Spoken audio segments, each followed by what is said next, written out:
dosa kita umat akhir zaman ini kelewat banyak sebenarnya.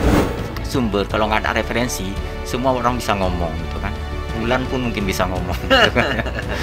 Liga Inggris, Liga Spanyol sudah mulai semua itu. Dan semuanya menghadirkan penonton dan tidak ada pembatasan. Tidak mau mengamalkan info yang telah kita ketahui, ini kan apa ta'a namanya dalam Aceh. Tak ada satupun yang menyebutkan bahwa syarat sah salat berjamaah itu adalah rapat sah, nggak ada. Menghindari bahaya itu lebih diprioritas dibandingkan. Nah, itu harus tutup berarti acara ini, Ustaz. Mungkin bahasa gaulnya nggak nyangka kamu pula yang ngomong ini nggak gitu. level. Pada rasanya perintah, Malah jadi wajib dong. ya bisa-bisa saja wajib. Ya, kai pengertian ya. Ya. Kalau ditanya pun nggak tahu jawabannya. With me, Ilham Maulana. Assalamualaikum warahmatullahi wabarakatuh.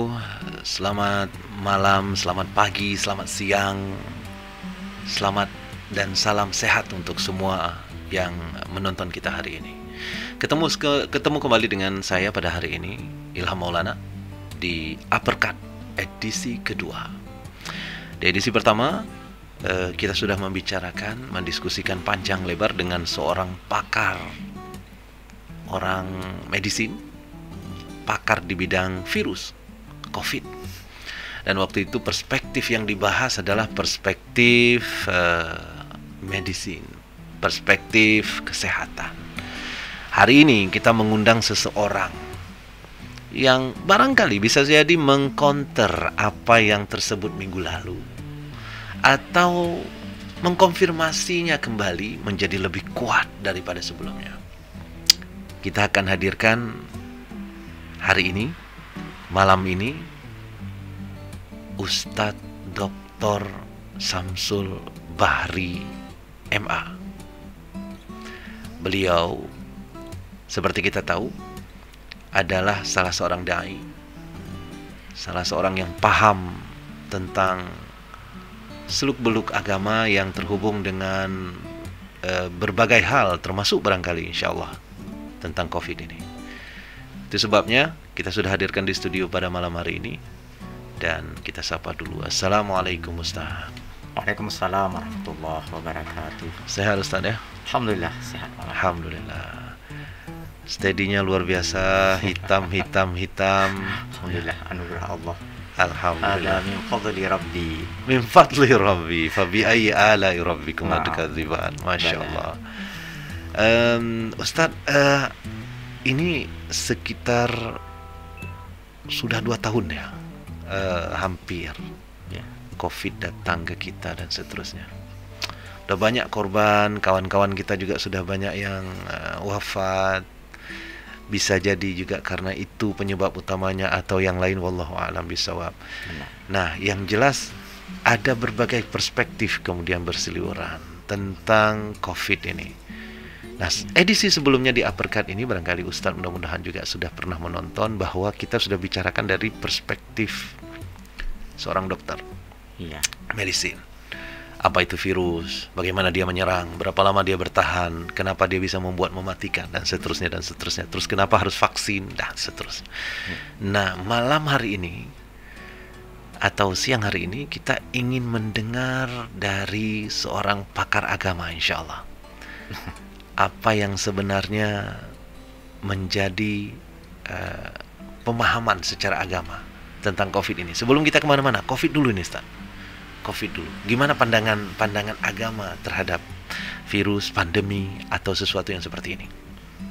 Baik, terima kasih. Saya mulai dulu dengan alhamdulillah wassalatu wassalamu ala rasulillah wa ala alihi washabihi wa wala. Alhamdulillah kita dipertemukan dalam kegiatan yang saya yakin sangat mulia ini dan sangat besar manfaatnya, Insyaallah. Sebenarnya saya tidak merepresentasikan seorang pakar agama, tetapi katakanlah selama ini mengajak orang untuk mengamalkan agama dengan sesempurna yang ia mampu, begitu kan. Masya Allah. Berarti yang saya bilang dai tadi benar berarti? Iya, insya Allah. Jadi beberapa sumber itu bisa kita baca bahwa COVID ini kan penyakit Dan penyakit dalam Islam itu untuk 3 hikmah. Dalam penyakit itu ada 3 hikmah yang bisa dijelaskan dari sudut pandang agama. Yang pertama, merupakan cobaan dan ujian bagi seorang. Dengan penyakit itu dia diuji, dia dicoba, dengan ujian-ujian itu dia meningkat imannya atau sebaliknya. Kemudian yang kedua, penyakit ini adalah bagian dari inspirator ilmu pengetahuan. Allah menyebarkan ilmunya kepada manusia dengan berbagai tanda-tanda yang diistilahkan di dalam agama ayatullah, ayat-ayat Allah yang ada di alam semesta, ayat-ayat kauniyah ini. Jadi selain ayat-ayat yang termaktub di dalam kitab suci, di dalam firman Allah, juga ada ayat-ayat yang tersebar di alam semesta, termasuk melalui penyakit ini. Jadi dengan adanya penyakit, manusia akan memahami, akan mengkaji, akan meneliti, akan melakukan riset yang berulang-ulang, sehingga ilmu pengetahuan pun berkembang. Mulai dari mengapa bisa terjadi penyakit itu, bagaimana penularannya, bagaimana cara mengantisipasinya, bagaimana pengobatannya, itu semua akan mengembangkan ilmu pengetahuan. Jadi Allah sedang ngajarin kita nih berarti. Allah sedang mengajari kita, dan dari sisi ini kan patutnya kita mensyukuri karena sedang disapa oleh Allah dengan satu di antara ilmu-ilmunya. Kemudian yang ketiga, ini adalah jalan bagi orang-orang, bagi umat manusia untuk terampun dari segala kesalahan dan dosa-dosanya. Tak ada sedikit pun kesulitan yang menimpa manusia kecuali Allah bayar cash, tanpa penundaan, langsung yukaffiru anhu sayyiatihi. Allah hapus segala dosa-dosa pada orang yang sedang didera oleh sebuah penyakit. Jadi dalam Islam seperti itu. Oleh karenanya maka kalau selama ini ada ketakutan yang berlebihan terhadap penyakit, itu sangat manusiawi. Tetapi ada yang lebih penting daripada ketakutan itu, untuk mencoba membawa ini ke dalam perspektif ilahiyah. Betapa ada sesuatu yang sedang diberikan oleh Allah untuk umat manusia. Mulai dari sedang menguji manusia, sedang mengajarkan manusia, dan yang ketiga adalah sedang menghapus dosa-dosa manusia. Tiga-tiga itu positif berarti. Tiga-tiga positif, tidak ada yang negatif. Jadi benar-benar ini ya, ma khalaqta hadza batila ya. Benar. Sadaqallahul azim. Sadaqallah. Allah Maha benar. Wah, itu harus tutup berarti acara ini Ustaz. Kalau udah pakai sadaqallahul azim. Ya, sadaqallahul azim untuk ma khalaqta hadza. Oh, baik. Ya, berarti ini positif berarti ya. Artinya dari sisi pandangan perspektif agama, iya, COVID yang datang ini tak ada negatifnya. Dalam tauhid itu ada penjelasan yang sangat memadai tentang segala sesuatu yang disandarkan kepada Allah itu selalu baik. Masya Allah. Ma asabaka min hasanatin faminallah. Segala sesuatu yang berupa kebajikan itu datangnya dari Allah. Maknanya segala kebajikan itu dari Allah untuk umat manusia. Nggak ada yang buruk-buruknya.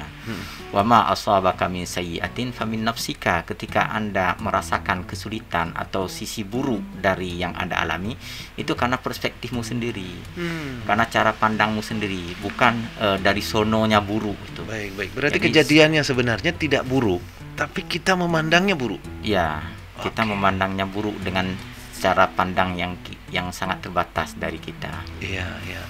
Dan cara pandang yang baik itulah yang dididik oleh agama gitu ya, saya pahami tadi ya. Artinya manusia biasa barangkali normal hanya melihat ini dari sisi ketakutan. Iya. Ya, ini pembatasan macam-macam. Ya. Tapi kemudian orang-orang yang Rabbani, generasi Rabbani atau dekat dengan Allah dan seterusnya, justru melihat dari sisi positifnya, Ustaz. Nah, dan itu yang perlu kita serukan kepada umat. Kita tumbuhkan kesadaran dan keyakinan kepada umat bahwa ini yang terjadi sekarang adalah positif, adalah kebajikan-kebajikan yang sangat sempurna. Cuma itulah terkadang ada hal-hal yang belum mampu kita kuat tingkat kebajikan atau tingkat keutamaan daripada yang sedang kita alami ini. Gitu. Baik. Kemudian kan ada diskusi panjang ini di masyarakat. Iya. Ada bahkan yang sangat ekstrim itu tak percaya ada COVID. Yang kedua kemudian percaya ada COVID, tapi ini dibuat. Ya, dibuat oleh seseorang untuk menghancurkan umat Islam macam-macam. Yang satu lagi percaya COVID, tapi percaya juga bahwa ini adalah alat politik untuk narik uang, untuk macam-macam dan seterusnya ya. Saya tahu ini mungkin tidak pantas saya tanyakan ke Ustadz nih, tapi jadi tergelitik saya untuk tanya ini. Saya juga nggak bisa menjawab seandainya ditanya. Tetapi setidaknya begini kita, dalam salah satu firman Allah surah Al-Isra ayat 36 kalau saya nggak salah ingat nomor ayat, tetapi ada itu kalau Al-Quran cetak Madinah itu sebelah kanan. Wala taqfu ma laysa laka bihi ilmun inna sam'a wal basara wal fuada kullu ulaika kana mas'ula. Jangan ikut-ikutan dalam menyampaikan sesuatu yang kita tidak tahu kan? Karena pendengaran kita, penglihatan kita, bahkan bersitan hati kita itu akan diminta pertanggungjawaban nanti oleh Allah. Akan ditanya ya. Iya, oleh karenanya maka informasi yang beredar tadi, ada yang mengatakan COVID nggak ada sama sekali, COVID itu ada tetapi itu diciptakan, COVID ada itu ada kepentingan politik. Kita nggak tahu hakikatnya ini. Oleh karenanya kita nggak usah ikut sebarkan dan tebarkan sesuatu yang kita tidak tahu hakikat yang sesungguhnya. Jadi ketika kita mendapatkan informasi ada orang meninggal karena COVID, sudah selesai sampai di situ. Kita hanya menyampaikan info bahwa ada orang meninggal karena COVID menurut informasi dari dokter atau ada dari referensinya rumah sakit. Ya. Hanya sampai di situ. Baik. Kalau misalnya semua orang ikut mengomentari apa yang dia tidak ketahui, seperti kata Ibnu Mubarak itu mencela fenomena umat yang berbicara atas nama Rasulullah, atas nama agama. Apa kata beliau? Laulal isnad maqala masya'a man sya'a. Kalau nggak ada sumber, kalau nggak ada referensi, semua orang bisa ngomong gitu kan. Bulan pun mungkin bisa ngomong. Tapi itulah begitu pentingnya referensi sebenarnya dalam Islam gitu. Apalagi ini terkait dengan hal-hal yang sangat sensitif yang akan mempengaruhi dan akan mengenai banyak sekali orang. Kalau misalnya ada tuduhan ini rekayasa, ini konspirasi, maka kita menjadi saling curiga kan antara satu sama lain, dan kecurigaan antara satu sama lain itu tentu akan menimbulkan perpecahan, akan menimbulkan pertikaian, akan menimbulkan perkelahian dan sebagainya. Begitu pula dengan klaim bahwa COVID ini ciptaan manusia. Nggak ada, manusia itu nggak bisa mencipta. Manusia itu mungkin bisa menemukan, bisa ikut mengembangbiakkan barangkali itu. Itu pun segalanya biiznillah. Tanpa izin dari Allah, segala sesuatu nggak bisa terjadi. Jadi pada dasarnya Allah Maha Pencipta, Al-Khaliqu, Al-Bari'u, Al-Musawwiru, 3. Al-Khaliq mencipta sesuatu dari tidak ada apapun sebelumnya. Al-Bari'u menciptakan sesuatu, mengembangkan dari sesuatu yang lain, dan Al-Musawwiru adalah menciptakan sesuatu dengan memberikan jenis spesies tertentu atau bentuk tertentu kepada ciptaan-ciptaannya tersebut. Jadi kata-kata yang saya suka tadi biiznillah tadi ya, benar. bahwa ini diizinkan oleh Allah, dan ketika diizinkan oleh Allah artinya nggak ada yang ciptakan pun jadi dia gitu ya. Iya. Artinya tidak direkayasa oleh manusia pun sebenarnya jadi. Begitu juga sebaliknya, direkayasa oleh manusia, tak diizinkan oleh Allah maka nggak kejadian. Jadi maka kembali lagi bahwa ini memang Allah yang sedang melakukan 3 hal tadi, sedang menguji, sedang mengajar, dan juga sedang mengampuni dosa-dosa kita. Dosa kita umat akhir zaman ini kelewat banyak sebenarnya, Pak Dr. Ilham. Di semua sisi dari kehidupan kita akan berbenturan dengan dosa. Saya teringat ada inspirasi dari Nur Asyah Jamil kalau nggak salah, sering dihidupkan tuh di salah satu radio penyanyi swasta. Zaman dulu kok nggak salah itu ya. Di sini dosa, di sana dosa, di mana-mana ada dosa. Ini fenomena masyarakat akhir zaman. Jadi dengan adanya dengan adanya instrumen seperti ini, itu diharapkan dapat menjadi bagian dari penghapus dosa-dosa kita. Jadi selain istighfar, selain daripada bertaubat, berbuat kebajikan, ini sudah pasti Allah mengampuni, mengurangi, menghapus dosa-dosa kita dengan cobaan-cobaan dan penyakit ini. Masya Allah. Kalau semua orang akan berpikir dengan perspektif itu, Ya. kayaknya imunnya pun naik gitu ya.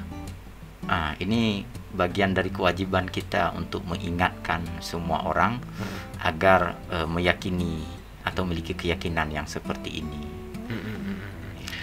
Ustadz, jadi ada lagi nih kondisi-kondisi yang barangkali dipahami secara bingung oleh masyarakat. Iya. Misalnya, kita tahu di Mekah itu sekarang ini agak dibatasi untuk umrah dan haji. Iya. Bahkan ada tawafnya pun itu jarang gitu ya. Benar. Itu dibatasi sekali, dijaga oleh polisi seperti baris berbaris tapi tidak rapat sama sekali ya. Iya, benar. Sementara ini kan Liga Inggris sudah mulai nih. Liga Inggris, Liga Spanyol sudah mulai semua itu. Ya. Dan semuanya menghadirkan penonton dan tidak ada pembatasan. Ya. Terutama yang saya lihat tuh Liga Inggris tuh.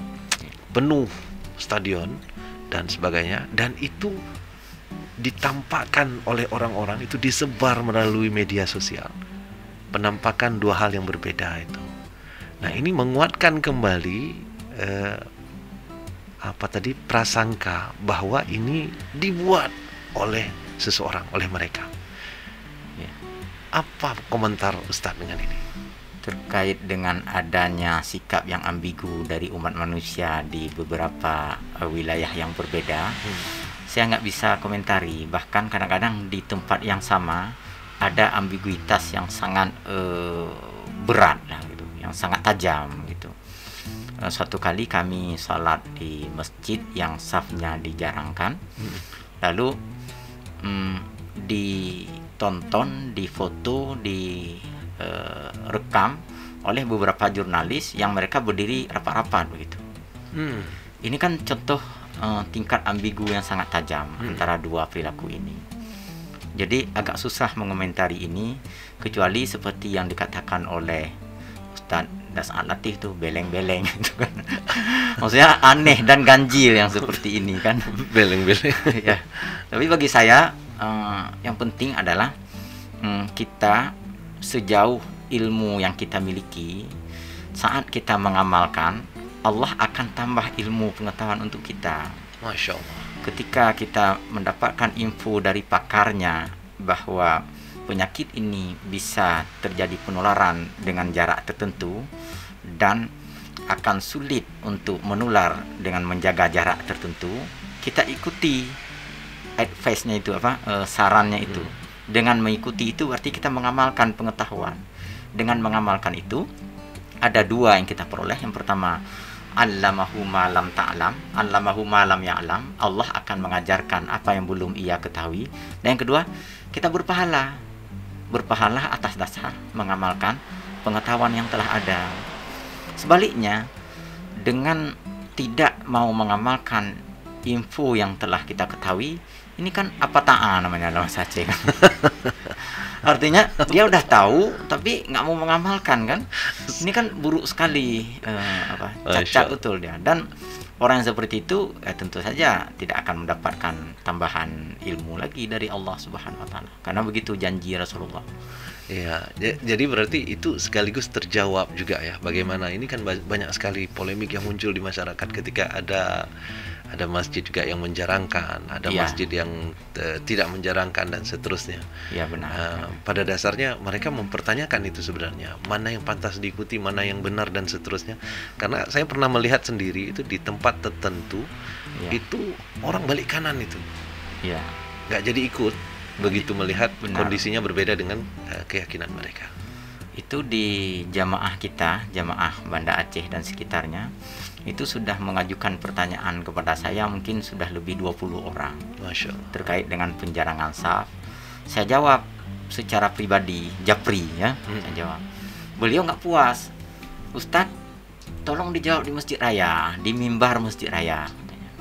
Dan saya sudah berkomitmen yang seperti itu nggak akan saya jawab di mimbar masjid raya. Karena masjid raya menjarangkan saf. Sementara masjid yang beliau salat tidak menjarangkan saf. Jadi sudah 2-3 kali beliau nanya, saya beliau menyarankan supaya saya jawab di Masjid Raya, saya tetap tidak mau menjawab. Karena sudah didesak yang ketiga kali, baru saya katakan bahwa menjarangkan saf ini yang pertama didasarkan pada fatwa ulama Majelis Ulama Indonesia nomor 31 dengan mempertimbangkan banyak pertimbangan, dengan berkonsiderasi kepada sejumlah ayat Al-Quran, hadis, dan juga kaidah-kaidah fiqhiyah, maka diambil keputusan untuk dijarangkan saf. Nah, pertanyaan selanjutnya, apakah penjarangan saf itu akan berdampak tidak sah salat? Bisa ditelusuri dan direfer kembali semua kitab fikih yang bisa kita rujuk, yang beredar sekarang di tengah masyarakat. Tak ada satupun yang menyebutkan bahwa syarat sah salat berjamaah itu adalah rapat saf, nggak ada. Syarat sah salat berjamaah itu ada imam, ada makmum. Antara imam dengan makmum tidak berhijab kan? Hijab permanen maksudnya. Hijab permanen. Jadi ada jalan yang bisa dilintasi. Kemudian makmum tak boleh mendahului imam dalam pergerakan maksudnya. Itu syarat sahnya. Jadi tidak ada. Oleh karenanya maka ketika ada yang mendobrak kalimat-kalimat tadi, mengatakan misalnya kita tidak sah salat dengan melaksanakan salat dengan menjarang-jarang saf, ini kembali teliti dulu, pelajari dulu di mana diperoleh informasi tidak sahnya itu. Tetapi kalau disebut tidak utama, iya. Karena Rasulullah itu sebelum bertakbir itu berbalik hadap dulu, menghadap ke jamaah, lalu mengatur saf. Dan ketika beliau melihat ada jarang, beliau suruh rapat. Dan benar, itu bagus sekali memang. Dan saya juga begitu, kalau misalnya menjadi imam, sebelum benar-benar rapat, itu saya belum memulai salat, mengarahkan para jamaah untuk rapat. Tapi itulah dalam kondisi normal. Sedangkan sekarang kondisinya kondisi yang tidak sepenuhnya normal kan. Oleh karenanya maka penjarangan saf sekali lagi didasari pada berbagai pertimbangan tadi. Beberapa kaidah fikih misalnya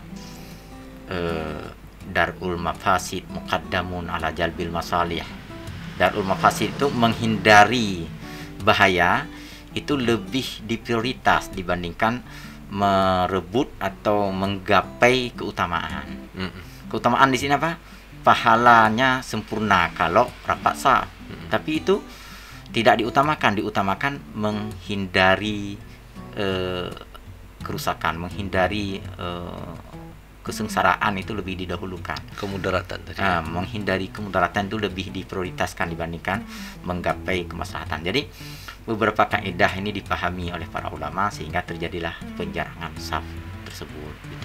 Sekali lagi, bagi orang yang memang tidak nyaman salat di masjid yang jarang saf, saya sangat menganjurkan mereka untuk tidak salat di situ. Salat saja di tempat yang tidak menjarangkan saf.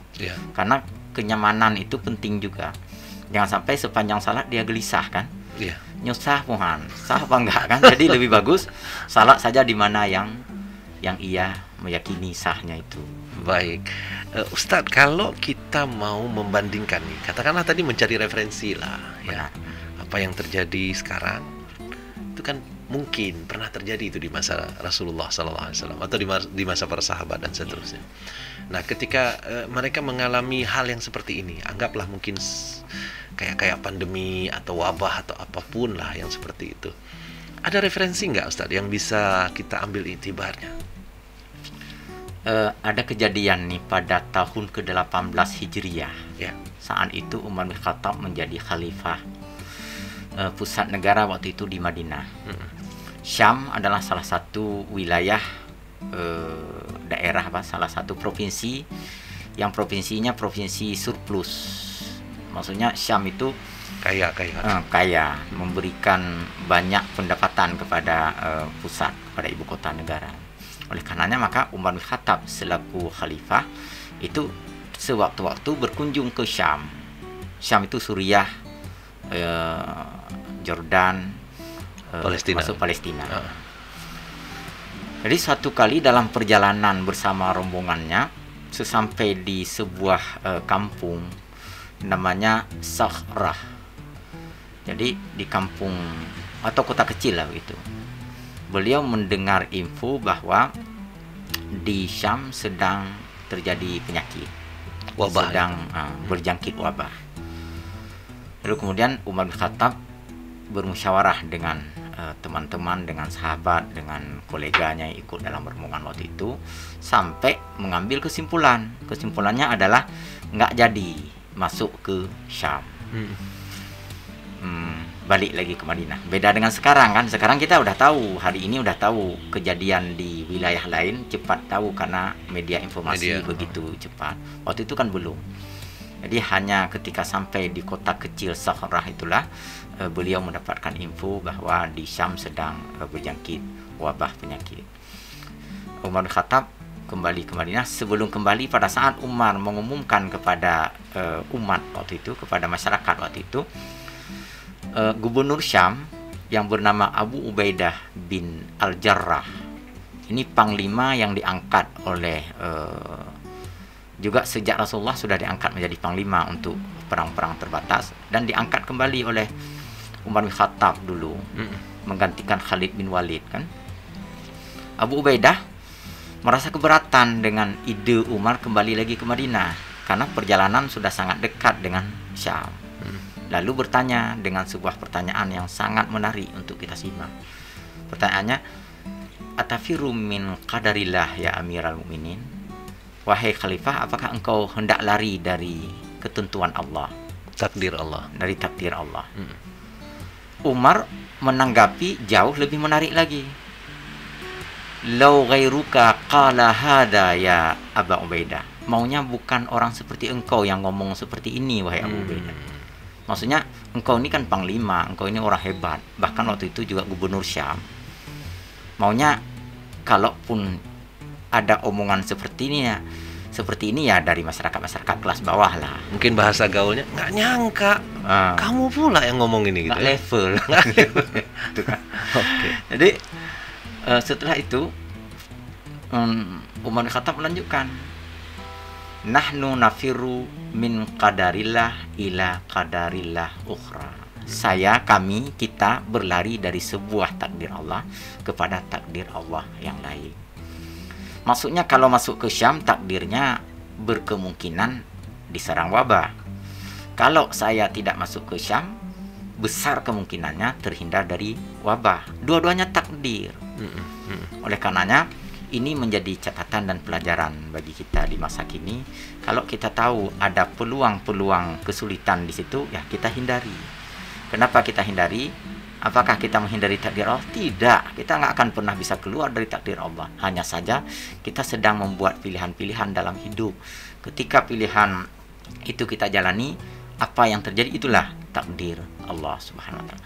Ini contoh yang bisa kita sebut sebagai referensi yang sangat bermakna untuk menghadapi persoalan wabah di masa kini. Baik. Waktu wabahnya, waktu itu sangat intens. Iya. Dan orang-orang waktu itu belum memiliki pengetahuan yang benar lagi tentang wabah ini. Ada kegamangan dalam mengantisipasi. Salah satunya waktu itu adalah tutup masjid. Iya. Nah, ini yang begini-begini pernah terjadi nggak di masa Rasulullah, Ustaz? Atau di masa sahabat? Waktu kita coba lacak di Madinah di masa Rasulullah pernah terjadi wabah. Dan Rasulullah takut atas wabah itu. Maksudnya takut secara manusiawi. Dan beliau terus menerus berdoa memohon Allah mengampuni dosa-dosa umatnya, kemudian memberikan perlindungan untuk seluruh umat Islam waktu itu.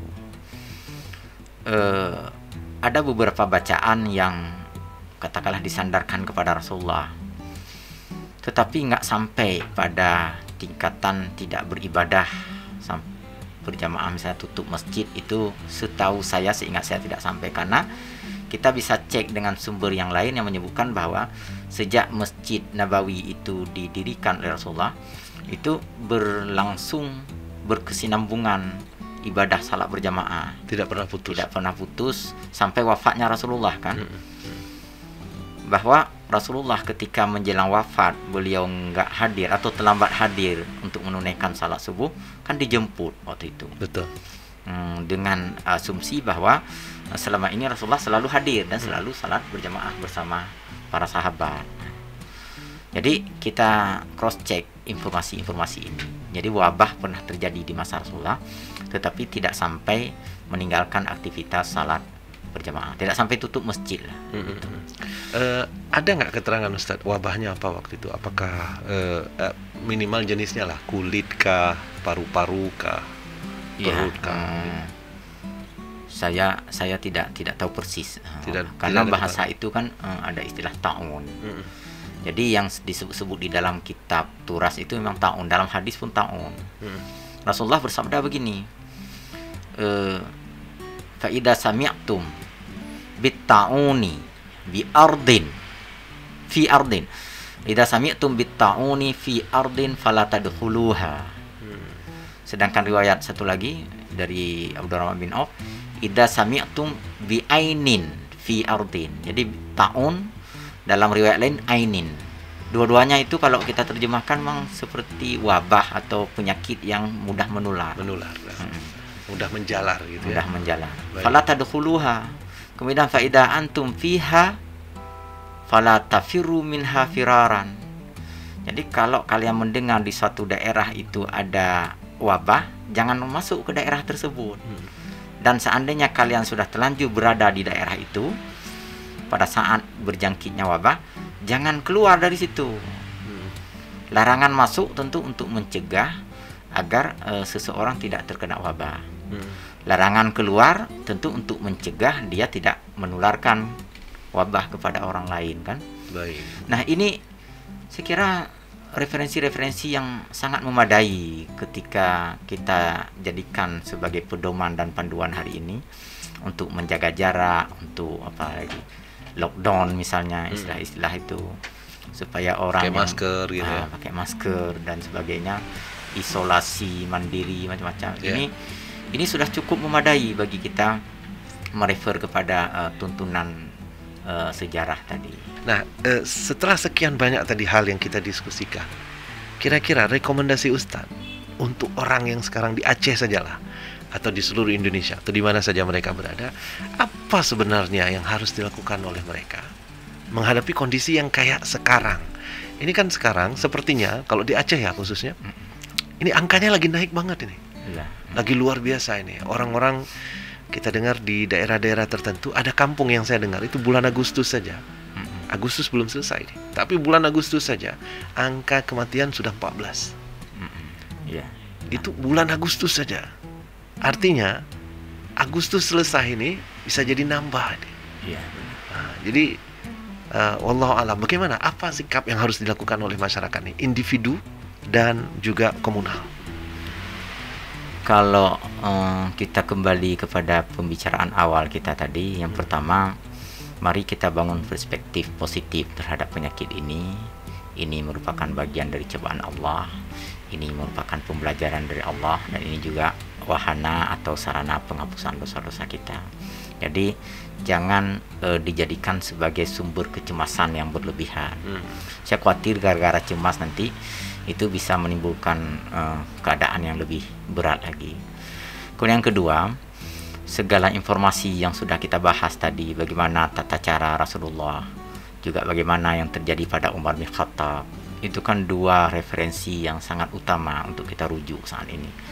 Bahwa Rasulullah itu melarang untuk bergabung dengan orang-orang yang terkena wabah, kemudian melarang seseorang yang kena wabah untuk bergabung dengan orang yang belum kena wabah.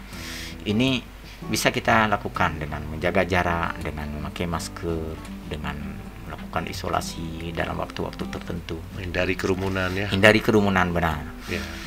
Ini kemudian ada satu lagi sebenarnya dari sudut pandang sejarah yang belum saya sampaikan tadi.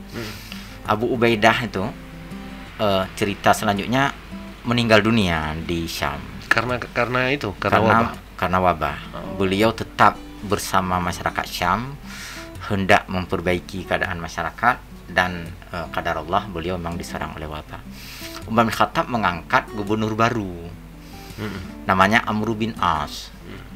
Amr bin As ini nanti kita kenal dalam sejarah memang salah seorang di antara ya sahabat Rasulullah yang memang cerdik. Apa yang dilakukan oleh Amr bin As waktu itu? Di saat Amr bin As menjadi gubernur, itu masyarakat Syam sudah 20.000 meninggal dunia. Dan yang dilakukan oleh Amr bin As itu adalah menjarangkan rumah-rumah tempat tinggal mereka. Bahkan daerah-daerah pegunungan tandus itu dibikin perumahan baru oleh Amr bin As. Maksudnya diarahkan agar masyarakat kota tinggal di daerah-daerah pegunungan pedalaman itu. Rumah jarak-jarak, kemudian jauh dengan kota. Di kota hanya tinggal beberapa orang saja. Sehingga nggak lama setelah Amr bin As memimpin Syam, wabah ini pun berakhir. Memang segala sesuatu karena Allah. Bahwa berhentinya wabah di Syam karena Allah, bukan karena Amr bin As. Bukan karena Amr bin As. Tetapi apa yang dilakukan oleh Amr bin As itu menjadi inspirasi bagi kita. Kita bisa melakukan ikhtiar dan upaya-upaya tertentu yang secara kemanusiaan terhubung dengan ilmu pengetahuan, kan? Maksudnya dapat dijelaskan secara ilmiah bahwa dengan menjarangkan orang atau dengan menjauhkan satu sama lain, maka tidak lagi terjadi penularan. Bagaimana menular lagi, kan sudah jauh. Betul. Menular itu kan kalau berdekatan. Nah, itu yang dilakukan oleh Amr bin As dan berhenti wabah waktu itu. Kemudian ada seorang sufi yang saya lupa namanya, itu mengaku pernah berjumpa dengan wabah. Ini memang bahasanya sedikit agak gaib ini ya, tapi harus saya sampaikan sekarang ya. Bahasa sufi ini berarti. Ya, bahasa sufi ini. Makanya kita cermatilah dengan pandangan kesufian sedikit gitu ya. Seorang sufi mengaku berjumpa dengan wabah. Beliau bertanya kepada wabah, mau kemana? Mau ke Syam. Untuk apa?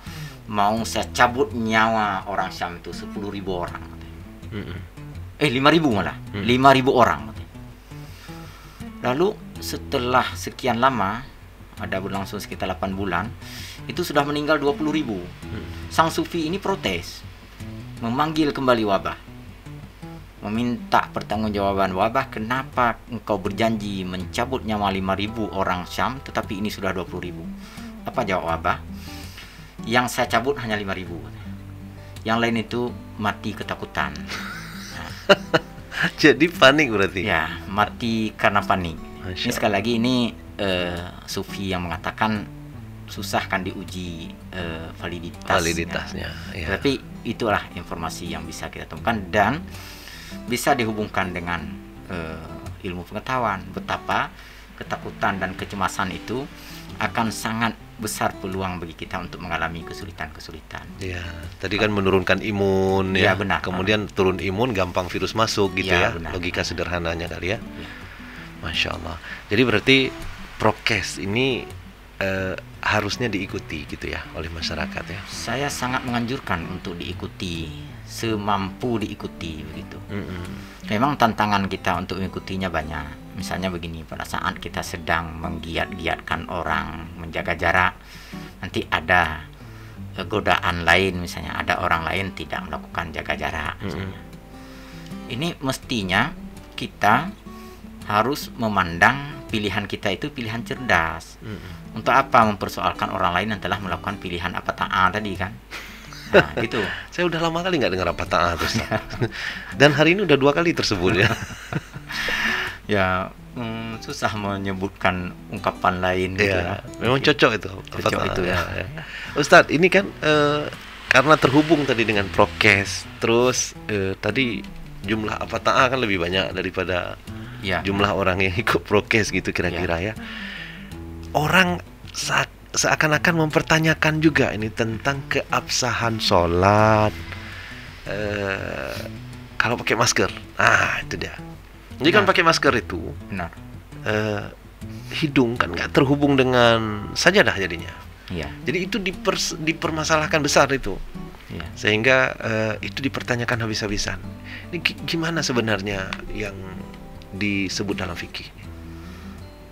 Itu tadi di Fatwa Majelis Ulama Indonesia nomor 31 tahun 2020 itu disebutkan bahwa wajah itu adalah bagian dari kelengkapan sujud. Nah, jadi 2 telapak tangan, 2 lutut, 2 ujung kaki, dan wajah. Nah, wajah yang mana itu? Ya seluruhnya. Nah, apakah ketika ada sebahagian tertutup, lalu sebahagian yang lain mengenai alas sujud, itu belum dikatakan wajah? Nah, oleh karena itu maka para ulama ini mengatakan dengan dahi mengenai alas sujud itu telah memadai untuk mengatakan wajah. Karena dalam hadis tidak disebutkan hidung, yang disebutkan adalah wajah. Wajah itu sujud ke alas sujud. Itu yang pertama. Yang kedua, ada hadis memang yang Rasulullah melarang seseorang menutup mulut dan hidungnya pada saat salat. Termasuk kan cadar itu kan dilarang pakai pada saat menunaikan salat, cadar untuk perempuan yang menggunakan cadar sebelum nikab ya. Lalu dipahami oleh para ulama berdasarkan hadis-hadis yang ada, ternyata larangan ini larangan yang bersifat anjuran, maksudnya bukan larangan dalam arti tidak sah, tapi diharapkan supaya tidak menutup mulut dan hidung pada saat menunaikan salat. Mungkin keafdalan gitu. Ya, keafdalannya. Lagi-lagi bahwa MUI berpandangan, yang saya baca ini dari fatwa mereka berpandangan bahwa ini tidak menciderai salat. Menciderai maksudnya tidak menyebabkan tidak sahnya salat. Hanya saja keutamaan-keutamaan dalam salat memang berkurang dengan menggunakan ini. Jadi itu lagi merujuk lagi kepada Darul Mafasid tadi, menghindari kesulitan atau menghindari kerusakan, menghindari bahaya, itu lebih diutamakan dibandingkan meraih keutamaan gitu. Baik, Ustadz, ini sekarang kan kita sudah datang lagi alternatif lain untuk mencoba mengantisipasi pandemi, vaksin. Ya. Oke, jadi vaksin ini lagi-lagi seperti yang kita bicarakan di awal tadi, ketika kita terlalu banyak mendengar komentar, muncul kecurigaan, maka semua yang datang kemudian tidak gampang untuk dipercayai dan diamalkan. Nah, meskipun datang dari para pakar misalnya, termasuk vaksin, COVID aja nggak percaya, apalagi vaksin kan kayak gitu ya. Nah, jadi kondisinya sebenarnya, yang pertama pertanyaannya mungkin harus berurut nanti. Saya pengen tanya dulu, pandangan Islam terhadap vaksin itu gimana? Ini umum saja dulu. Semua jenis vaksin. Vaksin itu kan pencegahan, pencegahan penyakit. Bisa dibahasa sederhanakan kan begitu. Nah, bagaimana pandangan Islam terhadap upaya pencegahan penyakit? Tentu sangat bagus. Artinya di situ ada upaya manusia untuk menghindari kemungkinan kerusakan terhadap dirinya. Kan ada ayat Al-Quran itu, anfiqu amwalahum anfiqu fisabilillah wala tulqu biaidikum ila tahluka. Jangan sampai engkau membuat pilihan yang dapat menyengsarakan dirimu kan. Jangan sampai gunakan tangan atau kewenangan untuk menyengsarakan diri. Jangan lakukan itu, kata Allah. Kemudian dalam hadis Rasulullah bersabda itu, al-Islam la darar wa la dirar. Islam itu, inti dari ajaran Islam adalah tidak menimbulkan bahaya terhadap diri sendiri dan juga tidak menimbulkan bahaya kepada orang lain. Itu identitas Islam.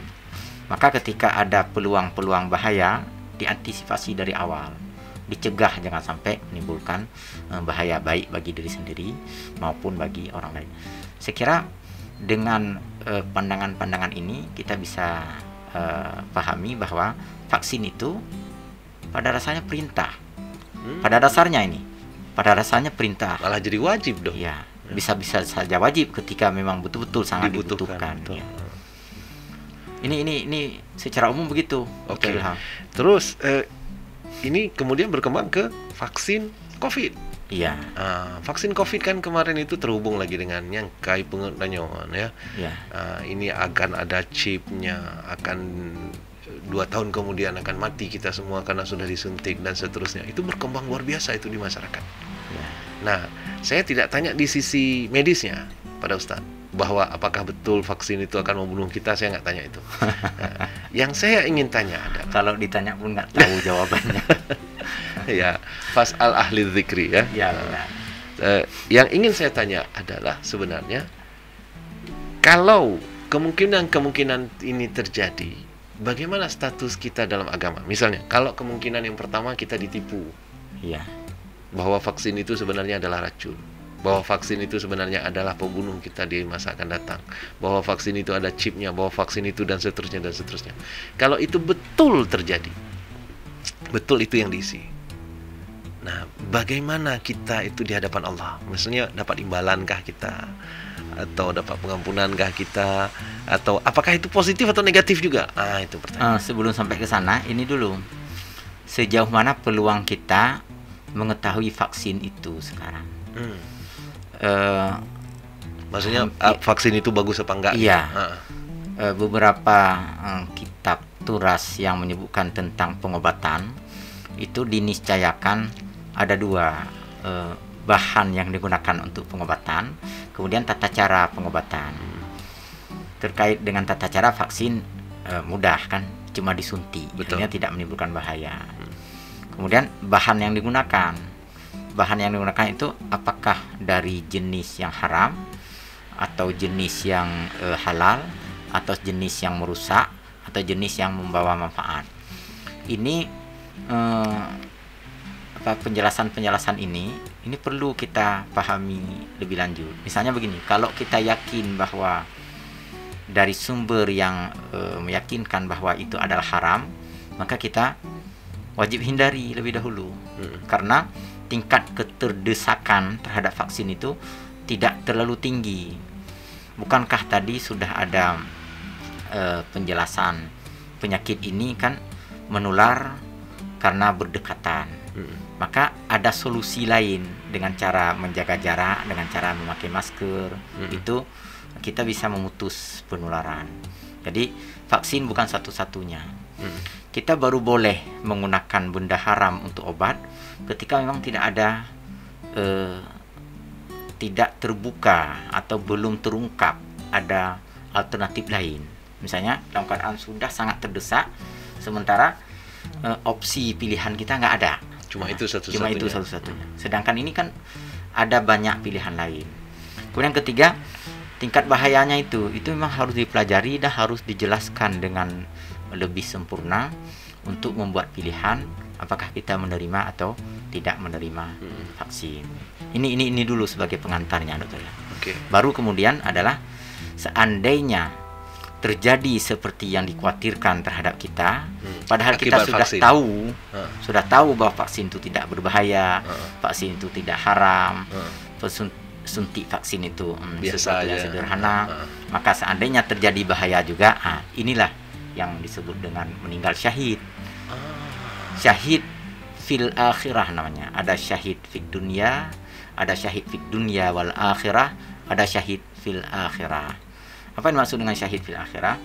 Orang yang meninggal karena dianiaya atau teraniaya, karena bencana, karena tenggelam, karena terhimpit, karena itu mendapatkan pahala dari karena Allah. Vaksin. Ya, termasuk karena vaksin. Ya. Tapi itu tadi mesti dipahami dulu lebih awal. Jangan sembrono dalam memilih atau dalam menerima vaksin. Karena vaksin juga ada beberapa macam katanya. Betul. Nah, jadi perlu dipelajari mana kira-kira yang paling sedikit tingkat kemudaratannya, mana yang paling terpercaya kehalalannya dan seterusnya. Ini lagi-lagi persoalannya, Ustaz. Iya. Informasi untuk mengetahui itu juga banyak sekali. Kemudian kita tidak tahu yang mana yang harus kita percayai. Iya. Ini kan rumit juga jadinya, Ustaz. Nah, gimana caranya itu? Jadi selagi belum ada pengetahuan yang cukup memadai, sebaiknya jangan pilih vaksin dulu. Kita pilih dengan opsi-opsi yang telah terbukti atau telah teridentifikasi tadi. Misalnya dengan menggunakan masker, dengan menjaga jarak, dengan mencuci tangan, dengan menghindari kerumunan, dengan isolasi. Itu kan sudah terbukti akan sangat efektif dalam melakukan pencegahan. Jadi lebih bagus kita pilih yang sudah sangat lebih meyakinkan dibandingkan yang belum meyakinkan. Kalau memang belum tahu pasti tentang vaksin tersebut. Tapi ya bagaimanapun sebenarnya Ya. ini harus ada yang dilakukan gitu ya. Benar. Ini ceritanya kan sementara ini masyarakat vaksin enggak, prokes enggak, Iya. ya kan? Iya. Kerumunan iya, semua iya, Ah. dan semuanya kita serahkan kepada Allah Subhanahu wa taala. Itu kata mereka tuh kan. Iya. Jadi ini harus kita bahas lagi nih, mungkin di akhir ini ya. Iya. Kita bahas tawakal yang sebenarnya, yang diinginkan Allah itu sebenarnya bagaimana? Apakah boleh seperti tadi, kita nggak prokes, kita nggak vaksin, kita nggak lakukan apa-apa, Allah sudah tentukan, biarkan Allah yang menentukan. Gimana itu? Saya refer dulu kisah Umar bin Yang Khattab. tadi. Tapi yang lain lagi. Oh, Beliau datang ke masjid, ada orang Arab pedalaman, dia lepaskan unta begitu saja, bergegas masuk ke masjid. Umar bertanya kepada dia, "Kenapa engkau tidak ikat untamu?" Apa jawab dia? "Bukankah saya hendak beribadah kepada Allah? Tidak sanggupkah Allah menjaga unta saya? Saya berserah diri kepada Allah." Apa jawab Umar bin Khattab waktu itu? "Aqil summa tawakkal." Ikat dulu, setelah engkau ikat baru engkau bertawakal. Artinya ada upaya. Tawakal itu diawali oleh upaya. Tawakal itu adalah ketika kita tidak sanggup lagi di sana. Macam kita naik kendaraan, kita menjadi penumpang, maka kita baca Bismillahi tawakkaltu 'alallah. Itu orang yang ngemudi, kita cuma duduk, nggak ada kewenangan apapun pada kita kan, maka kita berserah diri kepada Allah.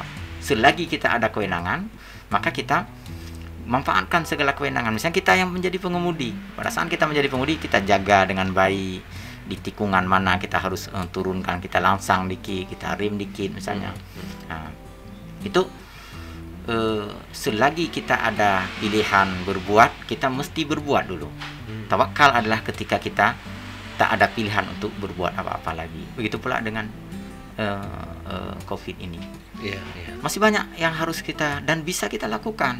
Betul. Kita lakukan sesempurna mungkin, baru setelah itu bertawakal. Semampu apa yang bisa kita lakukan ya Ustaz ya. Iya, benar. Masya Allah. Jadi ini banyak sekali yang sudah kita bicarakan pada saat ini. Benar. Tentang COVID, bagaimana menyikapinya, Iya. termasuk juga vaksin, bahwa kita sebaiknya memilih vaksin yang insya Allah kita tahu bagaimana kejadiannya ya. Iya. Baik, Ustadz, ini di akhir talk show kita, apa hal penting sekali yang ingin Ustadz sampaikan tentang apa yang kita bicarakan hari ini, yang ingin Ustadz garis bawahi, mungkin menjadi ya closing statement lah. Apa ya? Jangan pernah berhenti untuk memberikan pembelajaran kepada masyarakat, menyampaikan hal yang utama, hal yang benar, kemudian yang sifatnya bisa direfer sewaktu-waktu oleh masyarakat. Jangan kita katakan bahwa ajaran agama begini, mana kitabnya, pokoknya begitulah dia. Jangan sampai kita berhenti seperti itu. Jadi apa yang kita sampaikan kepada masyarakat, kita sebutkan apa yang seharusnya bisa dirujuk kembali untuk memperluas dan memperdalam pengetahuan mereka gitu. Baik, dan itu akan menentukan keputusan mereka nanti. Iya, mereka bisa membuat keputusan setelah memiliki pengetahuan-pengetahuan yang memadai. Baik, luar biasa. Alhamdulillah Ustadz, kita sudah sampai di penghujung Alhamdulillah. acara. Jazakallah khair. Iya. Insyaallah Allah akan memberi peluang dan terus menerus memberi kesempatan kepada Ustadz untuk memberi pencerahan kepada masyarakat. Insyaallah, amin. Kami berdoa semoga Ustadz selalu sehat walafiat. Amin. Insyaallah diselamatkan kita semuanya oleh Allah dari pandemi COVID ini. Insyaallah. Selamat Amin. ini berarti Amin. bisa jadi beberapa hal tadi ya. Bisa Iya. jadi selamat secara jasad, Iya. atau selamat artinya kita diwafatkan tapi dalam keadaan bebas dari dosa. Iya, benar. Itu juga selamat Ustaz ya. Selamat ya. Semuanya Masya selamat. Semuanya positif. Ternyata luar biasa. Kalau kita memandang kepada sisi agama, perspektif agama, maka ma khalaqta hadza batila. Tidak ada yang sia-sia. Yang sia-sia saja tidak ada, apalagi yang memberi mudarat kepada kita. Jadi sebenarnya COVID ini pun ada banyak untungnya. Catatannya adalah harus dipandang dari sisi orang beragama. Wait for me for the next uppercut with me, Ilham Maulana. Assalamualaikum.